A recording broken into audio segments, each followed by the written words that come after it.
Had a good week last weekend. Guys played well on Friday. We were able to run the ball really well. Outrushed a team that really runs the ball really well, so we were excited about that. Team, I think that was a really good team victory for everybody. Defense did a great job. We kind of spotted them 10 points, and the defense came out there and shut them down. Got a couple picks. Carson Swessinger just does what he does. I've noticed people are calling him Captain America, so I guess I'm going to go with that too. But I'm just excited for how we're playing right now towards the end of the season. I think we've learned a lot from some of those losses we took earlier in the year, and it's just it's helping us prepare and just get ready for this last little West Coast run that we have. So I'm just pleased at how my team has been improving each week, and there's still room for improvement, so I'm excited for this weekend also. What have you learned? Just me personally? No, you said the team has learned. Just basically learning how to, just keep fighting, because most of those games that we lost, we were putting ourselves in bad situations. So, we're shooting ourselves in the foot, and we weren't mature enough to come back from some of those situations. So I just think that if we continue to not do dumb things that's going to hurt the team, I think that we should be okay. You've got 2 game balls now. Where do those go? Do you got a trophy room? Or? No, not yet. No, I haven't even put them up yet, but, it's crazy. TJ probably should have got that game ball in the first game. I would take the first game. But yeah, I'll take the first one. Mateen could have got the first one. Mateen could have got the second one also, but Yeah, Mateen could have got the first one too. Yeah, bag is pretty consistent from 50 and out, but he's a good kicker. Glad that we got him from that other school up the road. And just pleased with how things are going right now. Is there a ceiling on his distance? I think it's just of that Saturday or Friday, just whatever he hits in pregame. So, he's been pretty consistent. So 60 could be it. I think 60 might be it. Well, he's pretty consistent. He thinks that he can hit 60, so that's what he tells me. What was your confidence level when you sent him out there for that 57-yard? I felt pretty good about that, just because I saw him hit a couple in pregame, so I knew, and there wasn't any elements, no wind or anything, so I was pretty confident that he'd hit that. And speaking of elements, I think there might be some rain earlier in the day Friday. Might that affect what you guys do as far as some of those decisions, when to kick and when not to, depending on what the field conditions look like? Yeah, most definitely. But everybody's been doing wet ball drills, so they've been kicking wet balls. Holder's been holding that, so we'll just go into pregame to kind of see the distance. But I'm confident that everybody should be able to execute. TJ said the playbook was opened up more with different kinds of runs. What was the thinking there, and how did that help? I think TJ just giving y'all some information. It was pretty much the same runs. It was kind of the same runs, Just more continuity up front. You guys are just able to rely on each other and just get their blocks, Jack Peterson had probably one of his best games blocking. He did a great job for us. The receivers were blocking well. And, our backs were doing a really good job, all 3 of them. So, Burgers did a really good job when he was in there. TJ also, and Keegan came in and made some plays. So I just think it was more of just to maybe had a couple more opportunities. And when you're successful early in the run game, it makes you have more confidence to call it the whole game. So I think that played more into it. How about Jalen coming in there mid-game and helping out? Yeah, Jalen did. Oh, Jeffers. Yeah, that was huge. Because thinking that when you lose a left tackle, you're thinking like, man, what's going on? But the way that he came in and was able to execute and prepare, but it just goes into how he did the week. Guys don't know if they're going to get in there, so you have to prepare the same way as the starters do. And I was just thankful that he's a kid that he doesn't take any opportunity lightly, and he was pretty fired up to get a chance. How about that's a good segue into injury updates. Nicky, is he done for the season? Or? No, nothing bad. We'll probably hold him out a week, and then he should maybe be able to come back for that crosstown game. How about Ruben? Is there any chance he comes back? There could be a chance too. There's just a little bit of swelling, so it's more of let's kind of see. Only one that's out is Carter. Carter Shaw's out. for the whole season? Yeah, for the rest of the season. Okay. What about Rico? Rico's another guy that we're still hoping to get back.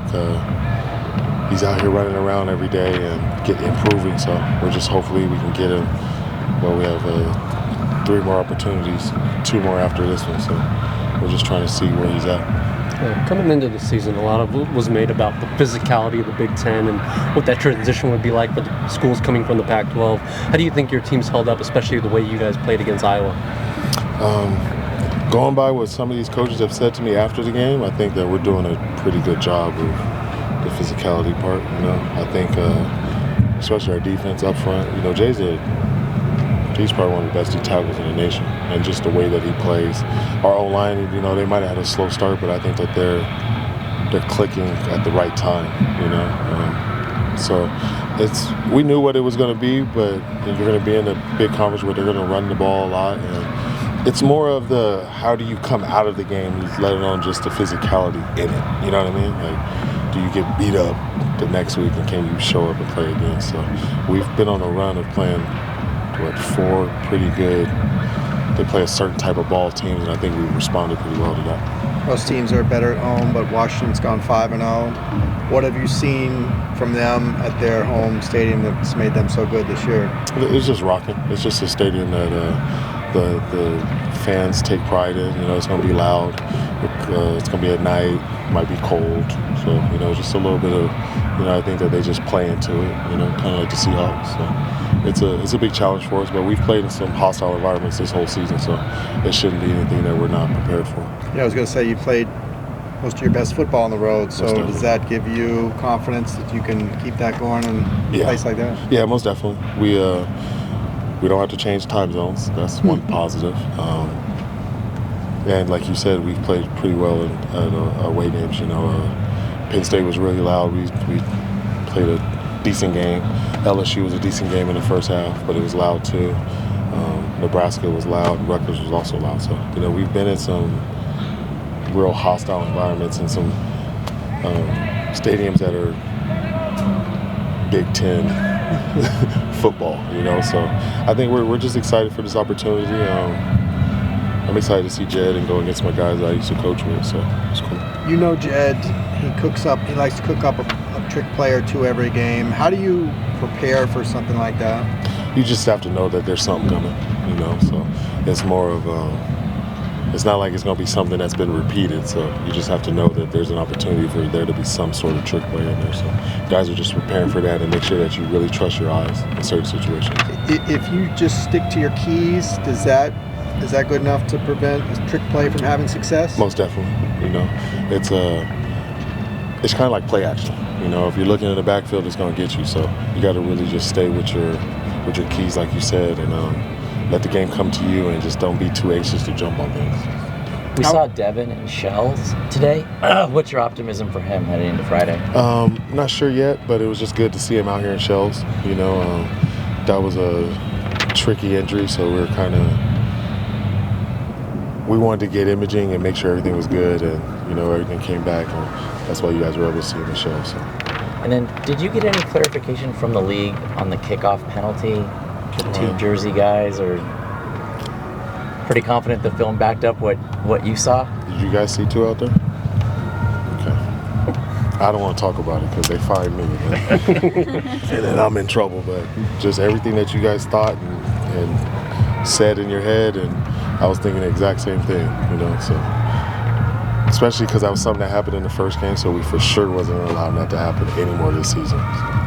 Getting back to TJ a little bit, how have you seen him kind of change, improve, either personally or with his game this year? Just being more mature, Young TJ probably would have got frustrated on how the season was going, you know what I mean? And just him just trying to find ways to help the team. So, like I said, I didn't tell you guys, but I was talking to some other media, and just finding ways to help the team, If it was in pass protection and he's just picking up blocks, he wanted to do it. If it was catching balls out of the backfield, he was down to do that.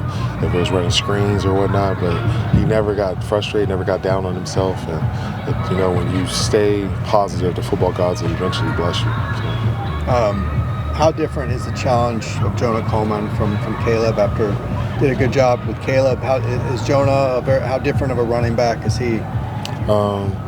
He's a different style back, you know. More power, maybe. I would say maybe a little bit more power, but Caleb's just a little bit more patient, I would say, you know, just in his run style.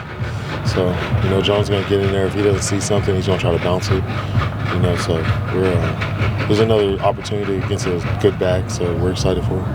And then the one thing that hasn't been ironed out, even with the winning streak, is the penalties, right? How do you fix that this late in the season? You just have to continue to focus on my first pillar, and it's the discipline. So, you know, a couple of those things are.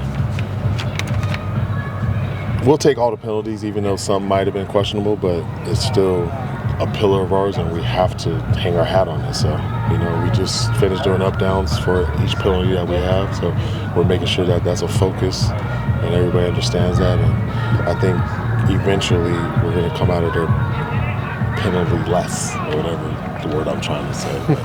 We, I think it was 11-1 penalties. We had 11, they had 1. Okay, here we go. Hold on. We're not done yet. All right, I need y'all's help to help us get Carson Swessinger on all of the ballots. So he needs to be on the Buck Kiss. He needs to be on the Burl, I'm pretty sure, and the lot. You know, we have a kid, former walk-on, playing at a very high level, and nothing best but for you guys to say, because you guys see him every game and daily. You know what I mean? So the things that you guys write and put out there that could help him get the accolades and the recognition that he needs, and I just appreciate it if you guys could do that. And that's about it. Captain America. There you go. You can have your football Twitter account retweet feature that somebody wrote about him. That would help. Okay. We got that. Did we post it? Okay, because I was about to say I'm unaware of, but yeah, we could do that. But yeah, but appreciate you guys. Thank you. Thank you. All right, Thanks. thanks. Thanks, good job.